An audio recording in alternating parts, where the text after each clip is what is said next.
June 6, 1944. Omaha Beach, Normandy, France. The first light of dawn barely cut through the mist rolling off the channel. Waves crashed against the beach, tossing bodies and equipment like driftwood. For the men of the Allied forces, this was the moment they had trained for, but no training could prepare them for the reality that greeted them. Machine gun fire ripped through the morning air, and artillery shells shook the sand beneath their feet. The beaches, mapped in countless planning sessions, had turned into a deadly trap. Soldiers crawled from landing craft, knees sinking into wet sand, hearts hammering. Fear clutched them like a vice, but something stronger kept them moving: loyalty to their comrades, the hope of victory, the sheer will to survive. Every step forward was a battle, not just against the enemy, but against panic, exhaustion, and the chaos that surrounded them. Amid the screams and gunfire, small acts of courage unfolded: a medic dragging a wounded soldier to cover, a young private charging a bunker, a radio operator desperately calling for reinforcements. High above, General Eisenhower monitored the operation, his face grim but determined. He knew thousands of lives were at stake and that every tactical decision mattered. On the ground, General Bradley directed the American units, adjusting plans in real time, while Rommel's forces scrambled to respond, caught between orders and the overwhelming Allied firepower. Then, amid the chaos, something remarkable happened. Despite the heavy German fire and the rough surf, a small section of the beach had been secured. The first Allied flag rose over the sand, signaling a foothold. The enemy wasn't invincible. The beach was no longer an impenetrable wall. But just as hope flickered, a new wave of shells landed farther up the shore, reminding everyone that survival was temporary and victory far from guaranteed. Before we go deeper, make sure you subscribe. This story only gets darker from here. The men pressed on. Each step inland revealed new horrors: crushed helmets, overturned landing craft, and soldiers frozen in terror or bravery. Yet, within this chaos, tiny victories emerged. Small squads found paths through minefields, medics carried the wounded to safety, and officers relayed orders to keep the momentum alive. The tide, both literal and figurative, had turned just enough to give hope, but the beach was still a battlefield, and the Germans were far from beaten. Every sound mattered. Every shadow could conceal a sniper. Every decision could mean life or death.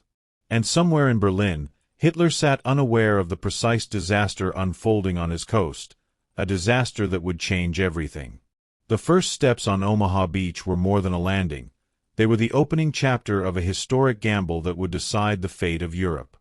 Beyond the beaches, the chaos of Normandy spread into the countryside. Small groups of American paratroopers had landed hours earlier, scattered across fields, hedgerows, and quiet villages. Their mission was dangerous: disrupt German communications, destroy artillery positions, and confuse the enemy before the main invasion force could advance. But being behind enemy lines meant they were alone, surrounded, and outnumbered. Every rustle in the trees, every shadow in the hedgerows, could be a German patrol waiting to strike. Private First Class James Donovan crouched behind a stone wall, scanning the road ahead. The distant roar of artillery from the beach was a constant reminder that the invasion was happening, but the world around him felt frozen. He had trained for months with his unit, but nothing prepared him for the sudden, eerie silence broken only by distant gunfire. He moved carefully, trusting the guidance of local resistance fighters who had risked their lives to show the safest routes. The resistance had become a lifeline. They knew the terrain, the hidden paths, and the German supply lines. They also knew the stakes. The success of the Allies on the beaches depended on sabotage inland. One group quietly blew up a rail line, stopping German reinforcements. Another intercepted messages from German headquarters, passing them to the Allies. Every small act felt like a heartbeat of hope in a dangerous world. Yet the danger was constant. Donovan's team stumbled across a German patrol unexpectedly. A quick firefight left him and 2 comrades pinned behind hedgerows. Sweat ran down his face as he realized how thin the line between life and death had become. In the midst of the gunfire, he noticed an abandoned bunker hidden in the forest, a cache of German intelligence that could change the course of the invasion if captured. This was the real war. Small groups of soldiers taking enormous risks, often unseen, yet influencing events far beyond their immediate reach. Every decision mattered. Every misstep could be fatal. And while the Allies were pushing on the beaches, the fate of Normandy also rested in the hands of these scattered soldiers moving quietly through the shadows, shaping the battlefield in ways Hitler and his generals could not yet imagine. With every step, they edged closer to success, and closer to danger that could end them in an instant. But despite the fear, there was no turning back. The war was no longer just on the beach, it was everywhere, and every move behind enemy lines carried the weight of history. Far from the chaos of Normandy's beaches, the war was being waged in quiet, tense rooms filled with maps, radios, and the low hum of strategy. In England, General Eisenhower stared at the latest reports, every line a mix of hope and dread.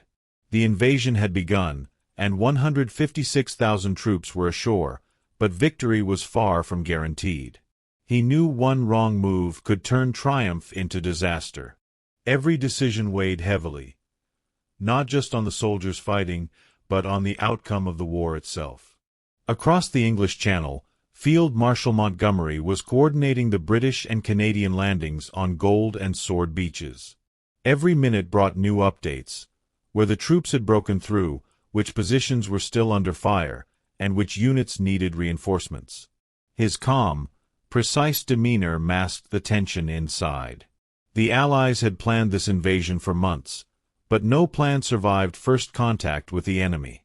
Meanwhile, in Berlin, Hitler sat in the Führer bunker, staring at maps that seemed almost meaningless as news from Normandy filtered in. Rommel and Guderian, his top commanders, were urgently trying to organize a counterattack, but confusion reigned. Intelligence reports contradicted each other. Armored divisions were positioned too far to respond quickly. Hitler's impatience grew, his judgment clouded by disbelief. In that moment, the Führer underestimated the scale of the Allied effort, refusing to authorize an immediate and decisive counterstrike that could have disrupted the beachhead. Back in England, Eisenhower weighed each radio call, each telegram, knowing that the success of D-Day depended on timing and coordination. Small decisions, when to move reinforcements, which units to support, even which artillery targets to prioritize, had enormous consequences. Across Normandy, soldiers on the ground relied on these distant choices for survival. Yet, even in these quiet command rooms, suspense thrived. Would reinforcements arrive in time? Could the German forces regroup and crush the fledgling beachhead? Every report, every recommendation carried the weight of thousands of lives. And in the tension between plans and reality, small errors or delays could tip the scales. In the end, this chapter of the invasion wasn't fought with bullets or bombs. It was fought with decisions, timing, and nerves of steel. Every general, every commander, every messenger played a part. The world watched as the tide of war shifted, and even as Hitler hesitated, the Allies' careful, coordinated actions began to push the impossible into the realm of possibility. While the beaches burned and paratroopers moved through the countryside, another battle was quietly raging behind enemy lines. The French resistance was alive, invisible yet deadly, striking at German supply lines, sabotaging railroads, and passing intelligence to the Allies. These ordinary citizens had become extraordinary warriors, risking everything for the chance to reclaim their homeland. Every quiet explosion, every cut telephone line, and every intercepted German message mattered. The success of the invasion depended on them as much as on the soldiers on Omaha, Utah, Gold, and Sword beaches. Marie Dubois, a schoolteacher turned resistance leader, crouched in a shadowed barn with a group of young fighters. Their hands shook as they prepared explosives to destroy a key rail junction that would prevent German reinforcements from reaching the front. Fear was constant, but determination burned brighter. Each member knew that discovery by the Gestapo meant torture or death, yet they carried on, because the stakes were higher than themselves. Elsewhere, resistance fighters reported German troop movements to Allied headquarters, guiding paratroopers and artillery strikes. One messenger narrowly avoided capture when German patrols stopped him on a winding country road, the envelope of critical intelligence clutched tightly to his chest. These small acts, invisible to the larger world, were shaping the battlefield, slowing the enemy just enough for the troops fighting on the beaches to gain a foothold. The suspense was relentless. Every creak of a floorboard or glint of a uniform could signal the end of a mission. And yet, in the darkness, these brave civilians saw a glimmer of hope. They were not just disrupting German plans. They were proving that ordinary people could defy an empire. In one village, a resistance cell discovered a cache of German communications that revealed upcoming counterattacks. This information would reach Eisenhower's command in time to adjust artillery and reinforcements. The fate of entire units, thousands of miles away, rested on the courage and cunning of these unsung heroes. The resistance's efforts weren't just tactical, they were deeply human. Families hid fighters, villagers shared resources, and ordinary people became the invisible backbone of the liberation of France. Every sabotage, every secretive act, added pressure on the Germans and hope for the Allies. The fires of resistance burned quietly, but they burned fiercely, lighting the path for the liberation that was slowly, inevitably, unfolding. The morning had turned into a relentless struggle. On Omaha Beach, the tide had risen, but so had the chaos. Soldiers crawled over sand and craters, slipping in mud and blood, the cries of the wounded mingling with the roar of artillery. Every inch of land was contested. Every step forward demanded courage and luck. This was war stripped to its rawest form: fear, survival, and the fragile hope that they could make it through the day. Private Samuel Harris gritted his teeth as he dragged a wounded comrade behind a fallen tank. The water lapped at his boots, carrying with it bodies and debris. Nearby, a medic risked everything to pull another soldier out of the surf, his hands shaking but determined. Around them, officers shouted orders, trying to coordinate what seemed impossible. Hundreds of men under fire, some cut off, some pinned down, all moving toward an objective that felt both critical and terrifying. High above, Allied artillery rained down on German positions, creating smoke and confusion. Eisenhower and Bradley had calculated that every shell, every movement mattered. Yet even with careful planning, the human cost was staggering. Soldiers faced enemy fire, crushing waves, and the unpredictability of the battlefield. Many would fall before even reaching the sand dunes that could offer cover. Then came moments of unexpected bravery that would echo through history. A small unit, trapped behind a line of barbed wire and enemy fire, managed to flank a machine gun nest. Their success saved dozens of lives and opened a path for reinforcements. Across the beach, similar acts were happening everywhere, unplanned, chaotic, but decisive. These weren't heroic stories in isolation. They were linked to the careful planning and coordination happening miles away. Yet the suspense never left. Every shadow could conceal a sniper. Every sudden movement might trigger a mine. And still, the soldiers pushed forward, driven by loyalty to one another and the belief that the beachhead was only the beginning. The Germans were reorganizing, readying counterattacks, and every minute of delay could turn hope into catastrophe. Amid the blood, mud, and relentless tide, the men realized that survival wasn't just about courage. It was about timing, trust, and sometimes sheer luck. Each step forward brought them closer to victory, but closer to death as well. Omaha Beach had become both a graveyard and a proving ground, where the stakes of war were measured not in miles or objectives, but in human lives. While the Allies struggled to secure their foothold on the beaches and push inland, the German command scrambled to respond. In Berlin, Hitler paced the Führer bunker, a mix of fury and disbelief clouding his mind. Reports from Normandy were fragmented, contradictory, and alarming. His generals, Rommel and Guderian among them, urged immediate action, warning that delays could cost Germany the war. Yet Hitler hesitated, convinced the invasion was a diversion or exaggeration. Every passing hour allowed the Allies to strengthen their position. On the front lines, German units attempted to organize counterattacks, but confusion reigned. Communications had broken down, some units were out of position, and others awaited orders that never came. Rommel, frustrated and furious, pushed his commanders to move quickly, but the rigid chain of command and Hitler's interference slowed them. Panicked officers whispered about the chaos, realizing that time was slipping away, and with it, Germany's chance to repel the invasion.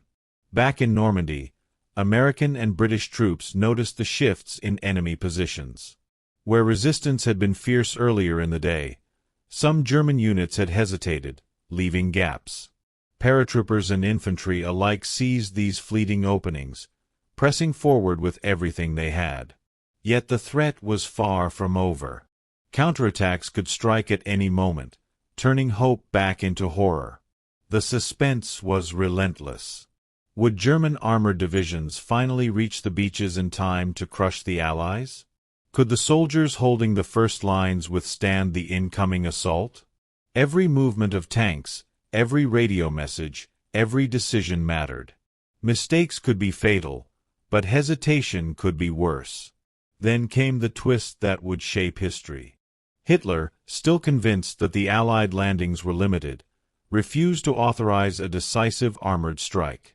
By the time German divisions began moving, the beachhead had solidified, reinforcements had arrived, and the momentum had shifted irrevocably to the Allies.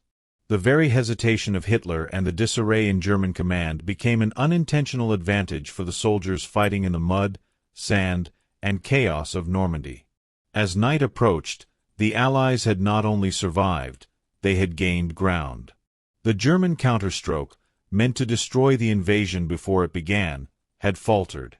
And deep in the shadows of hedgerows and villages, soldiers, medics, and resistance fighters alike understood that this was only the beginning, but a beginning that now favored them. By now, the morning chaos of D-Day had evolved into a relentless, grinding push inland. The beaches of Normandy were no longer just points of landing. They had become a launching pad for a full-scale campaign. Soldiers who had survived the initial onslaught pressed forward, moving through mud-soaked fields, hedgerows, and ruined villages. Each step was dangerous, yet each step was progress, and that progress carried the weight of history. General Bradley coordinated the American forces, sending reinforcements where they were most needed. Patton's units prepared to exploit any breakthrough, ready to race through the gaps in German defenses. The Allies were no longer reacting, they were beginning to control the battlefield. Every skirmish, every small victory, strengthened the foothold in Normandy. But the suspense was far from over. German forces were regrouping, looking for weak points to counterattack. Tanks rumbled through muddy roads, artillery positions shifted, and officers gave orders that could mean life or death for soldiers scattered across the front. Every decision mattered, and the battle was a delicate balance between careful planning and improvisation under fire. Meanwhile, the French resistance continued to play a crucial role. They guided troops through secret paths, disrupted supply lines, and provided vital intelligence about German troop movements. Every small success behind enemy lines amplified the progress on the front, tipping the scales just enough for the Allies to gain momentum. Then came an unexpected breakthrough. A lightly guarded German supply depot was discovered, filled with ammunition, food, and weapons. The Allies seized it, not only replenishing their resources but also crippling the enemy's ability to respond effectively. It was a moment of triumph, born of courage, chance, and quick thinking. Across the battlefield, soldiers felt the tide turning. Fear and exhaustion remained, but so did hope. The initial shock of the invasion had passed, and now the Allies were shaping the fight. Every foot gained inland brought them closer to the liberation of France, yet the danger lingered. German forces were still capable, still unpredictable, and every soldier knew that the war was far from over. By nightfall, the momentum had clearly shifted. The Allies were no longer merely fighting to survive, they were fighting to win. And in this delicate balance between danger and triumph, every decision, every act of bravery, and every small advantage counted, shaping the path toward victory in ways both immediate and lasting. Back in Berlin, deep inside the Führer bunker, the mood was tense, almost unbearable. June 6, 1944, had arrived, and news from Normandy was finally clear. The Allies had landed. 156,000 troops were ashore, advancing despite the fiercest German resistance. Hitler's face was pale, his hands clenched. Generals Rommel and Guderian urgently outlined counterattacks, but the Führer's disbelief paralyzed the command structure. Every minute of hesitation allowed the Allies to strengthen their beachhead, solidify their gains, and push further inland.